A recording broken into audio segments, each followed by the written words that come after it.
პირველ რიგში ეუთოს საპარლამენტო ასამბლეა, როდესაც ხსენდება, მე მახსენდება 2015 წელს თბილისში ჩატარებული სესია საპარლამენტო ასამბლეის, როდესაც საქართველო მაშინ და ეს ორგანიზაცია უახლოესი თანამშრომლები იყვნენ და ჰქონდა შესანიშნავი ურთიერთობა. Კონდა მსჯელობა ზოგადად ეუთოსთან მისიის სრულფასოვნად აღდგენის თაობაზე, მოიხსენებთ 2008 წლის შემდეგ რუსეთის მიერ ჩადენილი ამბების გამო, ხო, მისია შეწყდა ბევრი რაღაცების გამო. და მსჯელობდით იმაზე, რომ როგორი გზა გამონახულიყო იმისთვის, რომ რუსეთი არ გამხდარიყო დაბკოლება ეუთოს სისტემაში საქართველოს მეტი ინტეგრაციისთვის ერთი და მეორე ეუთოს მექანიზმების, არა მხოლოდ საარჩევნო დაკვირვების, არამედ მშვიდობის დაცვის და სხვა მექანიზმები, უსაფრთხოების დაცვის უკეთ ყოფილიყო საქართველოს მხრიდან გამოყენებული. ახლა ჩვენ დღეს ვართ იმ ვითარებაში, როდესაც პრაქტიკულად ამ ორგანიზაციის და ბევრი სხვა საერთაშორისო ორგანიზაციის ძალიან მნიშვნელოვანი ინსტრუმენტები და დახმარების შესაძლებლობები ჩვენნაირი ქვეყნებისთვის, ვინც საჭიროებს დახმარებას, ეს დღევანდელი ხელისუფლების სამიოდე წარმომადგენლის თვალსაზრისია, რომ ესე იგი ჩვენ ვართ უფრო წინ ვიდრე დანარჩენი მსოფლიო და ჩვენ ვართ დემოკრატიის შუქურა და ისინი სადღაც ჭაობში არიან აღმოჩენილი. ხო, ამიტომ ეს მორიგი ძალიან არასასიამოვნო განვითარება მოვლენების. მე არ გამოვრიცხავ რამე მსგავსის წამოწყებას უკვე სტრასბურგის ადამიანის უფლებების სასამართლოს მიმართაც, ეს უკვე ევროსაბჭოს ეგიდით, იმიტომ რომ ეს ორგანიზაციაც ნამდვილად ნერვებს უშლის. ფიქრობთ, რომ რუსეთის მსგავსად გადაწყვეტენ, რომ არ გაითვალისწინონ ევროპის უფლებათა სასამართლოს გადაწყვეტილებები. ძალიან ბევრისთვის ბოლო იმედი სამართლიანობის მიღწევის გზაზე? რა თქმა უნდა და მაშინ როდესაც უსამართლობის მიჩქმალვა მათი ამოცანა, მაშინ კი ამ გზასაც დაადგებიან ალბათ. მაგრამ იცით დარდო არ მოეწონოთ ახლა ეს თქვენი ნათქვამი. აბა უფიქრიათ? ახლა ამას. რა თქმა უნდა უფიქრიათ, იცით ხალხური სიბრძნეა, რომ ადამიანი ნამუსზე ერთხელ თუ აიღებს ხელსო, მერე ყველაფერი მარტივია და ადვილია და უკვე განსაკუთრებით საერთაშორისო ასპარეზზე ბოლო წლების განმავლობაში რაც ქართულმა ოცნებამ თქვა და ქნა, ეს ყველაფერი უკვე საკმარისია იმისთვის, რომ მათ სრულად კონდეთ მოშვებული საერთაშორისო პოლიტიკური მუხრუჭები, სინდისი, მათ შორის ისი რაღაცა თითქოს სპეციალისტებიც კი იყვნენ ზოგიერთი მათგანი და დიდი ხანი ისეთ ორგანიზაციებში მუშაობდნენ, რომ მათ ყველაზე უკეთ უნდა იცოდნენ არა მხოლოდ იმ ორგანიზაციების საჭიროება საქართველოსთვის, არამედ საქართველოს არსებობის შეუძლებლობა ამ ორგანიზაციების მტკიცე მხარდაჭერის გარეშე. ახლა დღეს იყო კიდე ერთი მაგალითი, ხო, ბატონი პუტინი შეხვდა რაღაცა ახლად გამორჩეულ ლიდერს ცხინვალის და ხო კიდე რაღაცებზე მიდის საუბარი, მეკითხებოდნენ, რომ აი ეს ხიფათის შემცველი ხომ არ არისო. ჩვენ რუსეთისგან ხიფათიც მივიღეთ და ზარალიც და ამაზე მეტი რა უნდა ჩაედინა რუსეთს, ხო, რომ ტერიტორია გამოაცხადა არა საქართველოდ და ეს დამოუკიდებელია თუ შეიერთებს, ეს ორი ნაბიჯია დარჩენილი. ჩვენი პრობლემა ისაა, რომ ჩვენივე ხელისუფლების აი ასეთი პოლიტიკის გამო საერთაშორისო ასპარეზზე აქ იქმნება ხიფათი, რომ დემოკრატიულმა სამყარომ და საერთაშორისო საზოგადოებამ ჩათვალოს, რომ ამ ქვეყანას არ უნდა არ ჩვენი მხარდაჭერა, არ ჩვენი თანამშრომლობა და ჩვენ რატომ უნდა მოვიკლათ თავი მათი სუვერენიტეტის, ტერიტორიული მთლიანობის დასაცავად, არაღიარების პოლიტიკის გასაგრძელებლად. ნახეთ თავად რას ამბობენ, რომ ჩვენ არ გველაპარაკებიან, არ გვცნობენ, არ გვაღიარებენ, მაგალითად დღეს წამოეწია ეუთოზე ლაპარაკისას წამოეწიათ მათ კაია კალასის განცხადება, რომელიც ამბობს, რომ ხალხს გვინდა ველაპარაკოთ და არა მთავრობას და აი არ გვაღიარებენ, არ გველაპარაკებიან. კარგია ამ კითხვაზე ჩვენ დეტალურად უნდა გავცეთ პასუხი და იქნებ მივახციოთ იმ ადამიანების რაღაცა ყურამდეც, ვინც ფიქრობს, რომ ასეთ საკითხებში უჯერებს. იცით, ძალიან მარტივი ჭეშმარიტებაა და კაცობრიობამ უკვე 1000 წლეულებია ყველა კუთხეში, მარტო ევროპაში კი არა, ყველა კუთხეში გაისიგრძეგანა ერთი ასეთი ტერმინის მნიშვნელობა, ელჩი. გახურებული ომის დროს მაკედონელი ინდოეთს რო უახლოვდებოდა და არ ვიცი კიდე რაღაცა შინგიზ ხანი ევროპას. იმ მომენტშიც კი ასეთ დაპირისპირების დროსაც კი არსებობდნენ ასეთი ადამიანები, ელჩი ერქვა მათ, რომელიც იყო ხელშეუხებელი, რომელიც იყო წარმომადგენელი იმ მხარის, ეს სახელმწიფო იყო თუ მეფე იყო თუ ვინ იყო. და ამ ელჩთან ურთიერთობაში მეორე მხარე ურთიერთობდა იმ მილიონობით ადამიანთან, ვის ქვეყანასაც ეს წარმოადგენდა, იმ თავრობასთან და ასე შემდეგ. ახლა ამ ფონზე ნებისმიერი დღე საქართველოსი გადავხედოს, ვისაც უნდა რომ გაიხსენოს, ნებისმიერი დღის მთავარი ნიუსები და თუ აღმოაჩენენ ერთ დღეს, როდესაც ქართული ოცნების უმაღლესი წარმომადგენლები, მთავრობის და პარლამენტის, ან ევროკავშირის ელჩს, ან ევროკავშირის ქვეყნებს, ან ევროკავშირს მთლიანად არ მოიხსენიებდნენ. ამერიკის ელჩისაც არ აკლებდნენ, როცა აქ იყო კონკრეტულად. რა თქმა უნდა, ახლა რადგან ევროპაზე ვსაუბრობ და კალასზე ვსაუბრობ, ამიტომ ამახვილა. ანუ ამის მთქმელი, ამის გამკეთებელი, ასეთი შეურაცხყოფის მიმყენებელი, ეხლა მარტო ელჩებზე ხო არაა საუბარი, გადავალთ ევროპარლამენტზე, ევროკავშირის პარლამენტზე, მათთან დაკავშირებით რა საუბრობენ. კომისრებზე, ევროსაბჭოზე, რომ ესე საქართველოს იტანჯება და იჩაგრება, იმიტომ რომ რაღაც ვითომ უსამართლოდ ეპყრობიან, რომ ისინი ბიუროკრატიაში არიან ჩახშობილნი, დიდ ბრიტანეთში დასრულდა დემოკრატია, იმიტომ რომ სანქციაზე იფიქრეს აქეთ. გერმანია ასეთ მარტო გერმანიის ელჩთან დაკავშირებით ნათქვამი ყველაფერი ეს ახლა თუ ვინმე მარიცის თავად არ უშვებენ სიგნალებს, რომ მათთან ლაპარაკი. არა თუ სიგნალებს არ უშვებენ, პირიქით აკეთებენ ყველაფერს იმისთვის, რომ იქიდან წამოვიდეს ასეთი განცხადებები.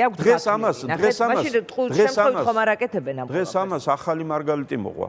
შეხედეთ, ესე იგი, სტანდარტად საქართველოსთან ურთიერთობაში მაშინ ვინ არის, ხო, უკეთესი და პირნათელი, ევროკავშირი თუ არ არის კარგი და არ არის პირნათელი. მაშინ ვინ არის? და თურმე რუსეთი.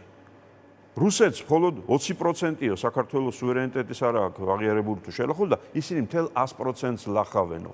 უყურეთ, რუსეთი თურმე 5ჯერ უკეთ იქცევა საქართველოსთან მიმართებაში, ვიდრე ევროკავშირი და ევროპული სახელმწიფოები. აი, ახლა ამ განცხადებების და მსგავსი ასეთივე შინაარსის და ამაზე უარესის იქ რომ ჩადის ამ განცხადებების შემდეგ, რა თქმა უნდა, ნებისმიერი კეთილის სურველი საკუთარი ქვეყნისთვის, საკუთარი სისტემისთვის ლაპარაკობს რაზე? საქართველოს სახელმწიფოს, საქართველოს ხალხთან ჩვენ გვექნება და გვაქვს ურთიერთობა, მაგრამ ამ უკაცრავი პასუხია და რასაც იმსახურებენ ამ რაღაცა გაუგონარი და გაუგებარი ღირებულებების თუ პრინციპების თუ ზნეობის თუ მორალის თუ განათლების თუ პოლიტიკის თუ არ ვიცი ამ ხალხთან დიახ ვერ ვახერხებთ ურთიერთობას. ეს ხალხია, რომელსაც თქვენ არ იცნობთ, ვერ ცნობთ, ანუ ისე იქცევიან, რომ ეს არაფერი არ არის დარჩენილი იმ გუნდისგან, რომელთან ერთადაც გიმუშავიათ რაღაც პერიოდი. იცით, სახელისუფლებო სისტემა, არასწორი სახელისუფლებო სისტემა, სწორ ადამიანებს გაცილებით მძიმე რაღაცებს მართებს, ვიდრე არასწორ ადამიანებს. არასწორი ადამიანებისგან რაღაცა დიდ ცვლილებას არ ელი, ხო, ვიღაცა კორუფციაში იყო ჩაფლული, ისევ კორუფციაშია, ვიღაცა ძალადობაში იყო, ისევ ძალადობაშია, მაგრამ წესიერ ადამიანებს გუშინ რომ ვიცოდით და გვეგონა და ვფიქრობთ რომ ასე იყო. ვისგანაც იმედგაცრუება მიიღეთ. ეხლა გვარებზე ჭორაობა არ მინდა ბოდის ვიხდიან. კი ბატონო, ამიტომ რომ რა მნიშვნელობა აქვს არასწორი უწესო სისტემა ამ თავის ხო გვაქვს ეს გაგონილი ტერმინი, რუსული ტერმინია, მაგრამ ხორცისაკე მანქანაში ატარებსო. კომუნისტების დროს ყველა ადამიანი, ვინც კომუნისტურ თანამდებობაზე იყო, ან კგბ-ში მუშაობდა, დაბადებიდან და გენეტიკურად კი არ იყო ასეთი, ან ჯალათიდან ვიღაცა. ამ სისტემამ მივიყვანა იქამდე, რომ მაგალითად ევროკავშირში საელჩოს ერთ-ერთი ყველაზე ხანგრძლივად მომუშავე ადამიანი, დიახ ბოჭორიშვილი, რომელსაც ესე იგი პერსონალურად იცნობს ბევრს და პერსონალურად იცნობდა ბევრი და იქ იმ სისტემაში მყოფი ყველაფრის მცოდნე ეტიკეტისაც, პოლიტიკისაც, ურთიერთობისაც, ისტორიისაც, საიდან მოვიდა საერთოდ საქართველოს ევროკავშირის ასეთი მჭიდრო ურთიერთობა, საიდან გაჩნდა, რატო ეს ყველაფერი იციან. ხო, მაგრამ ასე იქცევიან. იმიტომ რომ ეს არ არის მხოლოდ რაღაცა ინდივიდის თემა. ეს გაცილებით დიდი პრობლემაა. იმიტომ რომ ეს სისტემა ათასობით ადამიანს წარმოაჩენს იმ კუთხით, რომელსაც თითქოს ჩამობანილი აქვს. აღზრდაც, ზრდილობაც, განათლებაც, რაღაცა სტრატეგიული აზროვნებაც, იმის გააზრებაც, რომ ხვალ ზეგ დღეები გათენდება და აღარ იქნებიან ხელისუფლებაში და უნდა გაგრძელდეს ცხოვრება. როგორ გაქვთ ეს ახსნილი თქვენ? მათ არ სურთ ევროკავშირთან არანაირი ტიპის ინტეგრაცია, თუ მათ სურთ ეს პროცესი იყოს იმ პირობებით, რომ იყვნენ ისინი და ამას შეეგუოს დასავლეთი, იმიტომ რომ ჩვენ ვართო ხელი დღეს შალვა პაპუაშვილმა თქვა, რომ ეგ ასე სად არის ახლა ჩვენ ამ ხალხს ელაპარაკები და მთავრობას არა, ჩვენ ამ ხალხს წარმოვადგენთ, მათი არჩეული. ევროკავშირის საგარეო საქმეთა მინისტრების შეკრებაც იყო და დღეს ფართოდ ციტირებადი იყო ლუქსემბურგის საგარეო საქმეთა მინისტრი, ეს ხალხი არჩეულია და ველაპარაკოთ ჯობია, მათ იციან რა უნდა გააკეთონ და ასე შემდეგ, მაგრამ ჯობია ველაპარაკოთ. თქვენ მაინც რომელ მიდგომას წინასტუმართანაც დავსვი ეს კითხვა. ასეთებს ელაპარაკონ და ლაპარაკით რაიმე შეიძლება შედეგი იქნას მიღწეული თუ სწორია მიდგომა რომ ამ ხალხთან აღარ ღირს საუბარი. მათი არჩევანია ტივტივი. ოცნების, დიახ. მათ საკმარისად თვლიან რომ საკმარისად დააღწიეს თავი მუდმივ და ყოველდღიურ ურთიერთობებს. ეს მუდმივი და ყოველდღიური ურთიერთობები მათთვის იყო სუპერ არაკომფორტული, იმიტომ რომ ამ ურთიერთობებში ევროკავშირის და ევროკავშირის სახელმწიფოებიც მათ მიუთითებდნენ იმ დოკუმენტებზე, რომელზეც საქართველოს ხელისუფლებებს აქვს მოწერილი ხელი და ვალდებულება პოლიტიკური უფლებების დაცვა იქნება თუ სასამართლოს გადაწყვეტილებების თუ საარჩევნო სტანდარტების ამ ყველაფერზე მიუთითებენ. ამ სისტემას საკმარისად დააღწიეს თავი დღეს ამ წუთის მდგომარეობით. კონტროლის სისტემას მაინც მათთვის, ხო? იცით, კონტროლის, მონიტორინგის იმ ურთიერთობას, როდესაც ამა თუ იმ რეზოლუციაზე მათ პასუხი მოუწევდათ. ახლა ხო მარტივად ამბობენ, ეგ deep state-მა და ვიღაცებმა სახელმწიფო აგენტებმა აქედან და deep state-მა იქედან. და ამოცანაც ხელისუფლების შეცვლა. ხო, ეს არ გვაინტერესებს, ეს არ არის რელევანტური და ასე შემდეგ.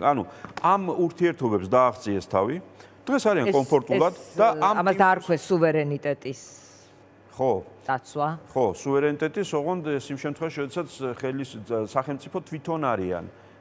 ჩვენ ნუ რა ვინ გვიშლის ხელსო, ჩვენ მოგვეხმაროსო, ჩვენ კონკრეტულად რამდენიმე ადამიანს და ამ სისტემას დანარჩენ ქვეყანა და ეს ერთ და იგივეა მათ პერსონალთან გაერთიანებით. როგორც არის? ტივტივი ეს მათთვის იქნებოდა ნომერ პირველი არჩევანი, იმიტომ რომ რა იცი რა ხდება.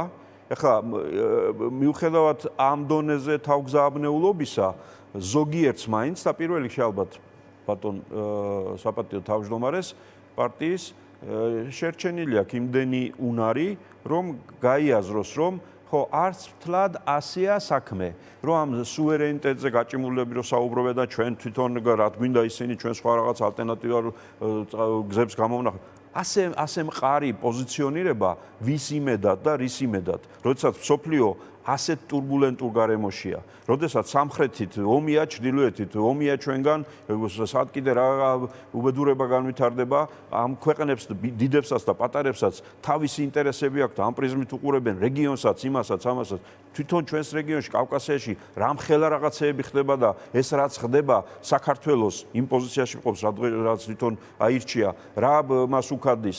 აგერ ბაქოში ჩადიან იგივე ევროკავშირის მაღალჩინოსნები, სომხეთი ამ დღეშია რომ სამიტებს ატარებს იქ ევროკავშირის და საქართველოს სად არის, სად რჩება ამ კავკასიონის მთებში შეყუჟული ვაპირებთ ყოფნას და რაღაცა მთებში გავიხიზნებით და იქ გადავიტანთ ძელბედობას.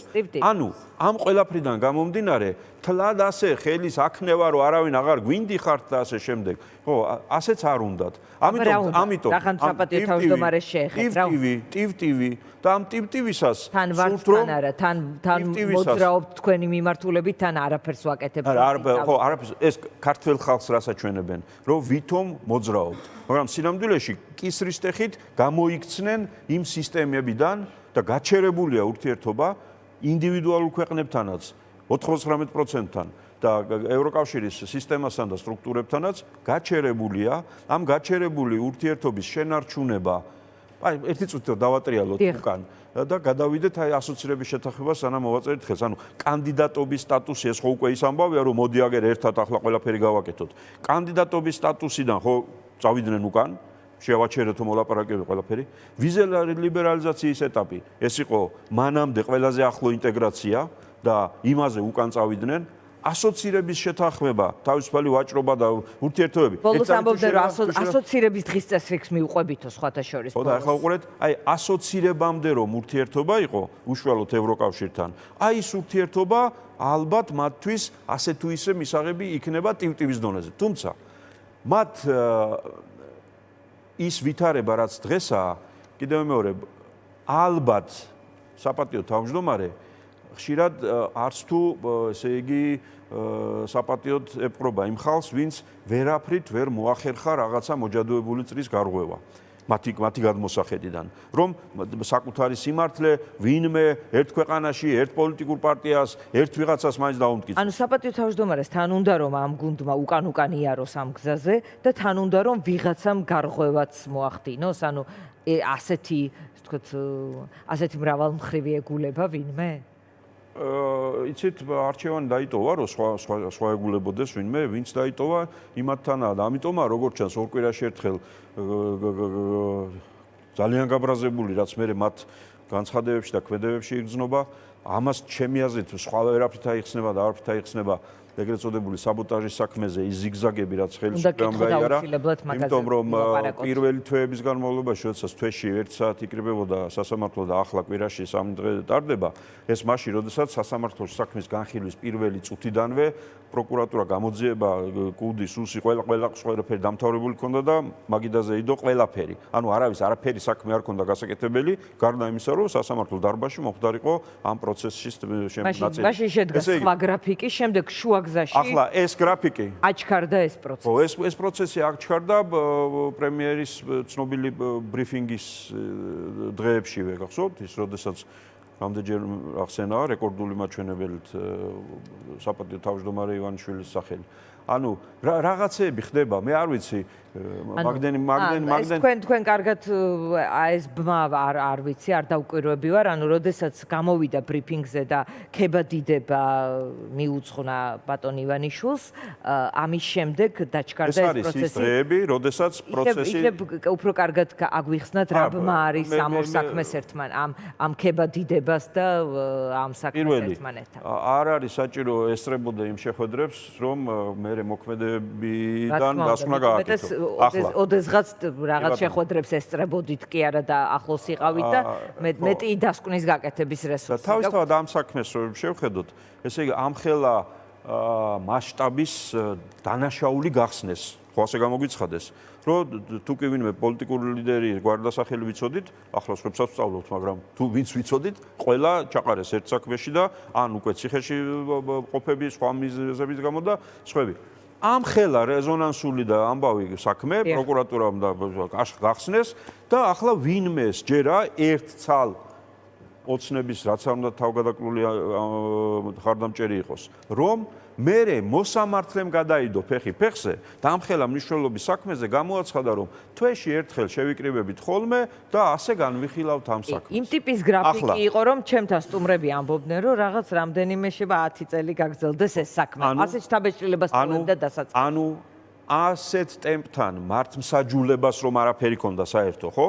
და სასამართლო სისტემაში შეუძლებელია რამე არგუმენტი და მოსაზრება ყოფილიყო, რომ ასე გავაკეთოთო. ეს ხომ ნათელია. ეს იყო გარედან ასეთი გრაფიკის მიცემა. რისთვის სჭირდებოდათ მათ გადაბრუნებულ ტვინში რა არ შეიძლება იხარშებოდეს. რაღაცას ელოდნენ იქ, არ ვიცი, ამერიკასთან დალაგებას თუ იქ ვიღაცასთან რაღაცას თუ ორბანის არჩევნებს, რას გაიგებ მაგას? მეორე. რატომ ეს თქვა ჩქარ რეჟიმზე რატომ გადართეს? მეორე კიდე უფრო დამაჯერებელი არგუმენტი, რომ მერე როდესაც უცებ გადაწყდა, რომ ამ გაგანია ზაფხულში, როდესაც როგორც წესი სასამართლო საქმეების ინტენსივობა იკლებს, იმიტომ რომ ყველანი მშობლებების მიდიან და მოდიან და არა შუა ზაფხულში, ეხლა სასწრაფოდ უნდა დავიწყოთ ამ საქმის განხილვა. ახლა ესეც საქმის გამხილველი მოსამართლის თავში მომწიფდა ასეთი უცებადი ცვლილება გამორიცხულია. ესე იგი გარედან, ესე იგი პოლიტიკური დაკვეთა და პოლიტიკური ჩარევის, გაწელვაც და აჩქარებაც იყო მართული ცხადია. კი ბატონო, და ეს ყველაფერი ისევ და ისევ რაღაცეები იყრის ხოლმე თავს ერთად. იმ პერიოდში იყო რუბიოს ცნობილი კომენტარი საქართველოსთან ურთიერთობაზე, იმიტომ რომ თითქოს რაღაცა გარღვევას ელოდნენ, რაღაცა შეხვდნენ, რაღაცა მოხდა, მაგრამ იქიდან იყო ძალიან ისევ მკაფიო პასუხი დიპლომატიურად. რა უნდა გააკეთო? დიპლომატიურად იგივე, რასაც კალასი ამბობს თუ რა ვიცი, ნებისმიერ ამბობენ, რომ ვიცით რა, ჩვენ ყოველთვის მზად ვიყავით და მზად ვართ. თქვენ გაწყვიტეთ ყველაფერი და თქვენ ჩაწყვიტეთ ყველაფერი და იცით რა უნდა გააკეთოთ. თქვენი ლოგიკით მე ვხვდები, რომ თქვენ ამბობთ, რომ ლიდერების საქმის, ეს თქვათ, ახლა დაჩქარება არის შანტაჟით თუ რაღაცნაირად გარეგზავნილი, რომ ამათ ჩავყრი ციხეში, ვინც არის იმად გაუგზელებ, ვინც არ არის კიდევ ერთხელ დამელაპარაკეთ, ეს გზავნილია? თუ ტივტივი უნდა, ტივტივი და ლაპარაკი ერთად როგორ არის? უფრო მეტად აგვიწერეთ. დამელაპარაკეთ არ არის ეს ჩემი აზრით ამ მომენტის აღწერა. ამ მომენტის აღწერა არ არის დამელაპარაკე, იმიტომ რომ წლების განმავლობაში, ბოლო წლების განმავლობაში, სწორედ ჩვენი სტრატეგიული პარტნიორები, ინდივიდუალური ქვეყნების და საერთაშორისო ორგანიზაციებიც იყვნენ სუპერ მოწადინებული და მონდომებული, რომ დავილაპარაკოთ. რა ხდება, სად არის პრობლემა, რაშია საქმე, დავილაპარაკოთ, გავიაროთ, განვიხილოთ და ასე. ანუ დალაპარაკებაზე უარი გარედან არასდროს არ ყოფილა, მაგრამ კიდევ მეორებ რაღაცა ზღვარი აქვს ყველაფერს და ყველაფერს და ამ ზღვართან არიან ძალიან ახლოს, ამ ზღვარით შეშფოთებულნი არიან, მაგრამ კონკრეტულად რისთვის სჭირდებათ ახლა საბოტაჟის საქმის და ამ ლიდერებთან დაკავშირებული ამბები საით მიყავთ ეს საქმე, ამაზე ძალიან რთულია რაღაცა დარწმუნებით რამის თქმა, იმდენად, აი ქალბატონ დიანა, ავიცი ფეხბურთების დრო არის და კი ბატონო. ეს მიყვარს ძალიან ეს საქმე, ყურება, თამაშობ. ხო და იცით ვიღა რომელიღაც გუნდს რაღაც ტაქტიკა რო აქვს, ან ისეთი ფეხბურთელი ყავს, რაღაცას მესი ყავს, რაღაც მეორე მხარე იწყებს ახლა გააზრებას, ესე იგი, ხო, ეს ხალხი თავის ინტერესის მისაღწევად ასეთ მსვლებს გააკეთებს, ასეთ ითამაშებს და მე საპასუხოდ რაღაცას ვაკეთებ. ანუ ფეხბურთის მოედანზე ფეხბურთს სათამაშოდ გამოსული გუნდები, მწვრთნელები, ფეხბურთელები პროგნოზირებენ. ეხლა იმან სამი კაცი დააყენა აქეთ, მეც იქ უნდა დავაყენოთ. ახლა უყურეთ. წარმოიდგინეთ, ესე იგი, მთელი სამყარო ფეხბურთის ტერმინოლოგია რომ მოვშველიოთ, ხო?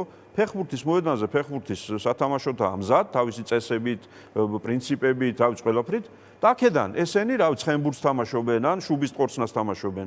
და როგორ გინდა ახლა აქ გამოიცნო, განსაზღვრო, რას ჩაიდენენ. გახსოვთ კვირიკაშვილის ბოლო ამბები. UNICEF-ის ბავშვთა სიხარების კვლევა ეს რა დღეში ყოფილა ჩვენი ბავშვებიო. აი ამ საბაბით უცებ ესე გადატრიალდა, ესე იგი მათი პოლიტიკა, საკადრო, რა ვიცი, ყველანაირი. ან წავედი მე აღარ მოვალ და გემშვიდობეთ პოლიტიკაში მე ვეღარ ვნახავთ, ასე იქნება ესე. უცებ მოვედი. იმიტომ რომ ისევ საჭირო გავხდი.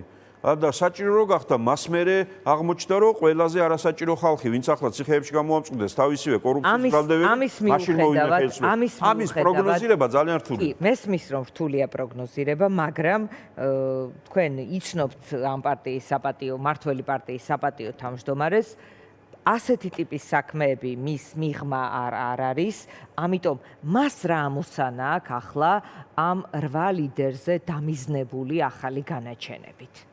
ამ ხალხს ეუბნება, აი ნახეთ, ბოლო პერიოდში ძალიან აქტიურია დისკუსია, ციხე თუ ემიგრაცია და ბევრი კომენტარი შემხვდა, რომ ვურჩევ პოლიტიკოსებს წავიდნენ საერთოდ, რატომ უნდა რაღაც ივანიშვილის სამართლებრივი იურისდიქციაში, რატომ უნდა მოიქციონ თავი და ჯობია ქვეყნის გარეთ იყვნენ ვიდრე საპატიმროში, რამდენიმე მიმართვაც ვნახე სოციალურ ქსელში, რომ ვურჩევ ჩვენ საყვარელ, ჩვენთვის საყვარელ, თქვათ, ლაშა ბუღაძე წერდა, მე მგონი, პოლიტიკოზე როგორც მივხვდი ზურაბ ჯაფარიძეს ეხებოდა. მოკეთ სხვადასხვა ტიპის გზავნილები, რომ იქნებ არ დააჭერინოთ ამ კაცს თავი და ციხეში არ იყოთ და გადით ქვეყნით და რაღაც ამ ტიპის დისკუსია შემოვიდა. მსჯელობა ყველაფერზე შეიძლება, მაგრამ მე მგონია რომ არის საკითხები რომელიც მხოლოდ პიროვნების და ინდივიდის გადასაწყვეტია ხოლმე. და ეს თემა სწორედ ასეთ საკითხების რიგშია. ამიტომ ყველა პოლიტიკური ლიდერი ჩემი ღრმა რწმენით, ღრმა განსჯით და იმის რწმენით თუ როგორ და რა ფორმით და რა სტატუსით და სხვანაირად გამოადგება საერთო საქმეს, ასეთ გადაწყვეტილებას მიიღებს.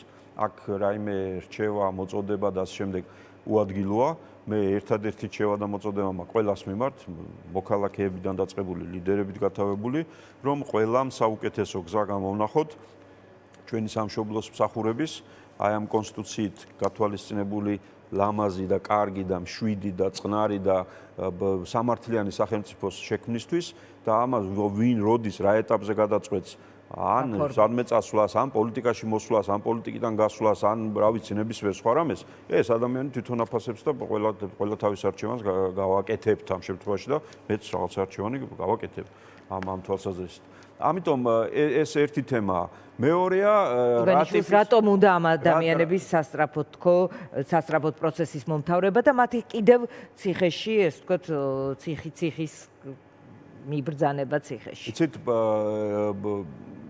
გონია რომ მე თქვენ და ძალიან ბევრი ერთნაირად ვართ უკმაყოფილო ჩვენი ქვეყნის დღევანდელი მდგომარეობით. ნამდვილად. ვართ აღშფოთებული ხელისუფლების დამოკიდებულებით მოქალაქეებისადმი, ოპონენტებისადმი, ვართ საშინლად გულმოკლული იმის გამო, რომ რაღაცა წვით და დაგვით მიღწეული რაღაცეები მსოფლიო არენაზე სადღაც სხვაგან გწყორცნიან ესენი და ასე შემდეგ. მაგრამ ეს არ ნიშნავს იმას, რომ თავად ივანიშვილი არის ძალიან ბედნიერი და კარგად მყოფი და ესე იგი სიხარულით ხელებს იფშვნეთს, რომ აი ხო მივაღწია იმას, რაც მინდოდა და კარგად მაქვს მე საქმე და ასე შემდეგ. იქ მისი ამალა დღევანდელი იმათ კი ვხედავ ამ იმას რაღაცა აღტკინებას, აი ეს რაღაცა სათამაშო რო ჩაუვარდება ბავშვს ხელში ხელისუფლების სახით და მე ამით ასე ერთობიან და არიან. არც ისინი არ ჩანადიდათ. მათ ეთყობათ ხოლმე სიმთვრალე ძალაუფლებით და როგორც ნებისმიერ სიმთვრალეს ახასიათებს, რაღაცა კაი ხასიათებს. მოკლედ, აქ თავარი ის არის, რომ დარწმუნებული ვარ, რომ შესაძლოა ივანიშვილი ყველაზე უკმაყოფილოა იმითი, სადაც მოვიდა. იმიტომ რომ ის შეუძლებელია ვერ ხედავდეს საით მიექანება. ქვეყანას საით მიაქანებს, აქ შესაძლოა კონდეს ისინი, რომ ესე იგი მე კი არა ისინი არიან დამნაშავეები, ხან ევროპელები, ხან ახლა რო აგენტები ვართ თურმე სულ ყველა და შემდეგ. მაგრამ თვითონ რას აღწევს და რას მიაღწია და რა შეიძლება გამოუვიდეს აქედან, ხო, ამით შეუძლებელია იყოს კმაყოფილი. კიდევ მეორე, იმის გათვალისწინებით, რომ მსოფლიო, გარშემო ვითარება ისეთია, რომ მას ბოლომდე ფსონის დადება სადმე და ვინმეზე, გინდა ჩინეთი იყოს და გინდა არაბეთი იყოს და გინდა ვინც გინდა იყოს, ესე მარტივი არ არის. ამიტომ მისი ჩემი ღრმა რწმენით სანუკვარი ოცნება, რომ გამხდარიყო რაღაცა ისეთი ქვეყნის ლიდერი, ერის мама, რომლითაც თვითონაც იამაყებდა და სხვაებიც იტყოდნენ რა მაგარამებს მიაღწია აქ, ეს არ ხდება, ვერ ხდება. რის გამო მისივე წარმოუდგენელი კატასტროფული გადაწყვეტილებების, შეცდომების, ღირებულებათა სისტემის რა უფრო მნიშვნელოვანია და რა ნაკლებად მნიშვნელოვანია, როგორ იცვლიდა რაღაცებს და შემდეგ. მაგის ბრალია. ამიტომ ამ მდგომარეობაში მყოფი ადამიანისგან, ხო, ყველაფერი მოსალოდნელია, ამისთვის უნდა ვიყოთ მზად, ამიტომ განსხვავებული ტაქტიკით მოქმედება სხვადასხვა პარტიებისგან, ლიდერებისგან ეს ცუდი არ არის, სწორიც კია. უბრალოდ ყველა ამ მოქმედებაში რა გადაწყვეტილებაც არ უნდა მივიღო მე, თქვენ, სხვა, აი ამ დღეებში და ჩემი ღრმა რწმენით და ლელოს ღრმა რწმენით უნდა ემსახურებოდეს ერთ რამეს. მომავალი არჩევნების დღისთვის. როგორ ვიყოთ პიკში ყველაფრის. მობილიზების, სიმრავლის, ფორმაში, გარეთ. მის რა ქვია, იმედის გაჩენის საზოგადოებისთვის. იმ ნაწილისთვის, რომ ვინც ახლა ხელისუფლების მომხრეა, მათ როგორ მივაწვინოთ ხმა? იმიტომ რომ ეს ძალიან მნიშვნელოვანია. თუ დრო გვაქვს, ამაზე 2 წუთი რომ დავხარჯოთ, რომ აი ჩემი აზრით სუპერ მნიშვნელოვანი არის ერთი რამის გათავისება. რა ამოცანა აქვს ქართულ ოცნებას დღეს, საარჩევნო თვალსაზრისით ხოლმე და რა ამოცანა აქვს ოპოზიციას.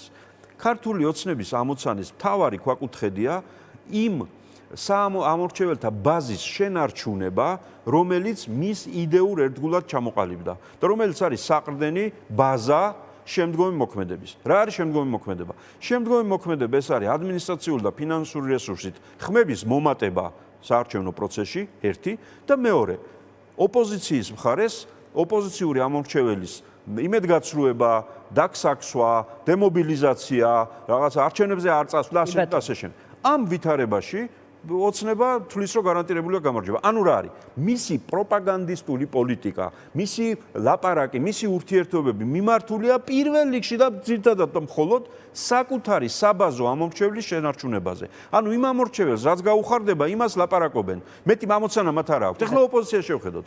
ოპოზიციური სპექტრი ფართოა და თითოეულ ოპოზიციურ სუბიექტ პარტიას რა მდგომარეობა აქვს?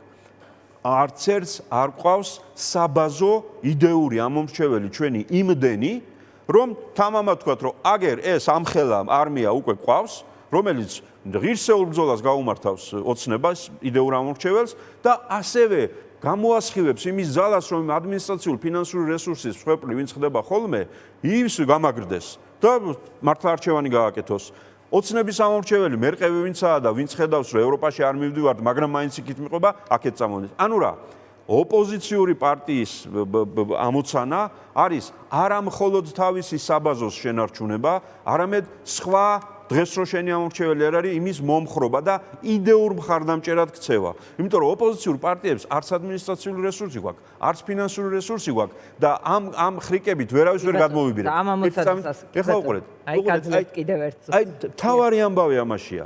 ოპოზიციური ლიდერები, პოლიტიკური პარტიები თუ გავაგრძელებთ, რასაც ვაკეთებთ, ჩემი აზრით, უფრო ხშირად, ლელო ცდილობს, ჩემი აზრით, ყველაზე უკეთ, მაგრამ კიდევ არასაკმარისად, რომ ჩვენი საუბარი, ჩვენი სტილი საუბრის, ჩვენი ფოკუსი იყოს მიპყრობილი არა მხოლოდ ჩვენს უკვე საბაზო ამორჩეველზე და სხვა უკვე ოპოზიციურ ამორჩეველზე, რომ იმ პარტიას კი არა მე მომცეს ხმა, არამედ იმ ხალხზე, რომელიც არის მოწყვლადი ადმინისტრაციული ფინანსური რესურსით ხელისუფლების და ვინც არის ხელისუფლებისთვის ხმის მიმცემი.